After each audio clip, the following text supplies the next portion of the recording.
はい、こんにちは。今回はですね、GoodNote っていうノートアプリでPDF に赤入れするやり方を紹介していきます。で、私アートディレクターをしてるんですけども、GoodNote が手放せないくらい本当に赤入れするにはすごくいいアプリです。で、ディレクション系のお仕事をしている方にはすごいおすすめのアプリになるので、よかったら使ってみてください。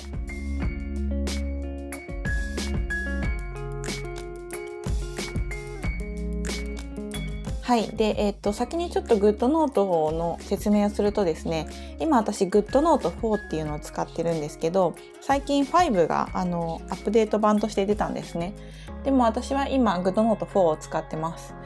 っていうのもちょっとレビューがですね、悪いレビューがあるので、まだ GoodNote 4でいいかなって思ってます。バグが修正したら5に移行しようと思ってます。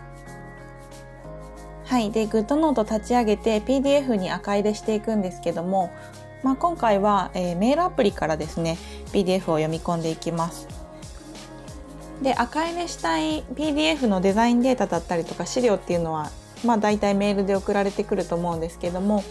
そこでですね、簡単に GoodNote に、PDF を入れ込む、読み込む方法があります。で、スプリットビューを使います。こんな風にですね、メールアプリを GoodNote とスプリットビューで開きます。で、この状態でメールアプリに添付されている PDF をですね、左側の GoodNote にドラッグ&ドロップします。そうするとですね、もう簡単に PDF が読み込まれます。で、ここを選択してもらって、ここにどんどん赤を入れていきます。赤入れのやり方は皆さん各々やり方があると思うんですけど、私はこうやって囲って、ロゴを大きくしてとか、ハンバーガーもうちょっとトリミング大きくしてとかっていう指示を書いていきます。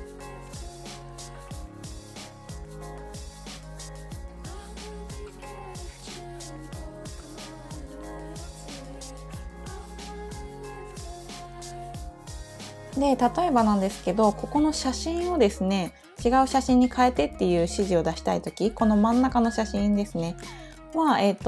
またスプリットビュー開いてもらって、右側のアプリにはサファリとか、あと写真アプリとかをですね、表示させて、ドラッグ&ドロップすればですね、また写真が、GoodNote に入れることができるんですね。こんな感じで。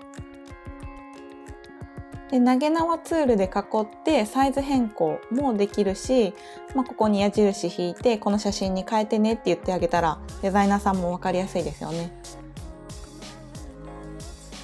こういう感じで指示をしていきます。ちょっと写真が分かりにくいので今枠をつけました。で、また投げ縄ツールでこうやって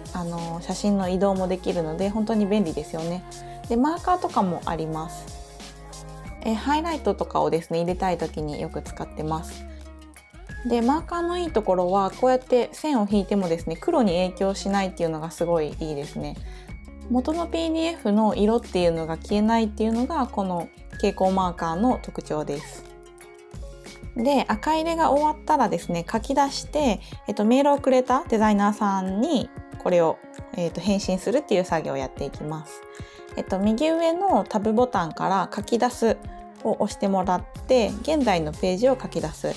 で、そうするとですね、項目出てくるので、ファイル名を変更してください。で、ここで大事なポイントなんですけど、ここの注釈を書き出すっていうところのボタンをオンにしておいてください。で、これオンにしないと、さっき書いた赤文字っていうのが反映されずに、普通のプレーンな状態の PDF が書き出されちゃうので、ここは絶対にオンにしておいてください。で、こんな風にですね、メールに赤入れした PDF が添付されます。で、文字を書いてもらって、デザイナーさんもしくはメールを送ってきてくれた人に返すっていう流れになります。で、今回はメールアプリで書き出したんですけど、他のアプリでもですね、書き出して、シェアできるので、そこはちょっと書き出し項目から見てもらって、ご自身の好きなものを選んでください。はい、ということでですね、iPad を使ってこうやって出先でもディレクションだったりとか赤入れができるような方法を今回は紹介していきました。で、GoodNote 4まだまだ面白い使い方たくさんあるので、また使えそうないい便利技があったらどんどん紹介していきます。